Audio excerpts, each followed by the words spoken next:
Все вы, наверное, слышали про ингушскую буйволинную битву, про безголового наиба имама Шамиля, но уверен, что вы не знали о том, что Шамилю приходилось укрываться в ингушской пещере.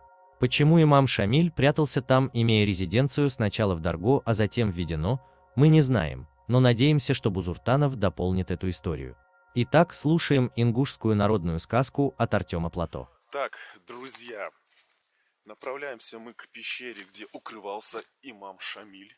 Говорят по легенде, что здесь, в этой пещере, которую вы уже можете заметить, когда-то укрывался сам имам Шамиль. Для тех, кто не знает, кто такой имам Шамиль, поясняю. Имам Шамиль – это национальный герой народов Северного Кавказа. Он когда-то был предводителем кавказских горцев, лидером северокавказского сопротивления. И в 1834 году был признан имамом нелегитимного теократического государства Северокавказский имамат, в котором объединил горцев Западного Дагестана и Чечни.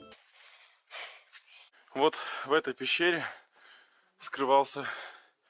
укрывался вместе там даже с абреками имам Шамиль. Вот.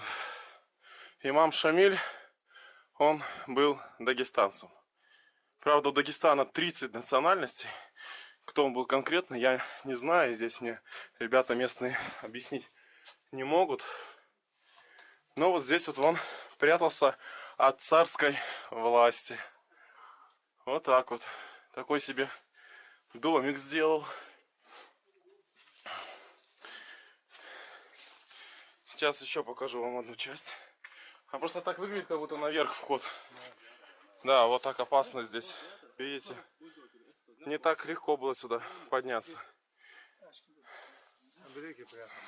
И абреки прятались, да. Значит, правильно все сказал.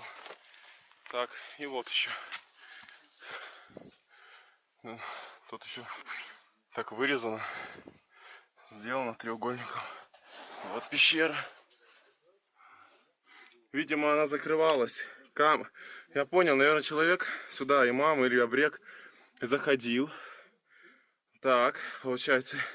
Ну что мне, я тоже зайду. Побуду я абреком. И прятался. Засыпалась кровать, да? Да.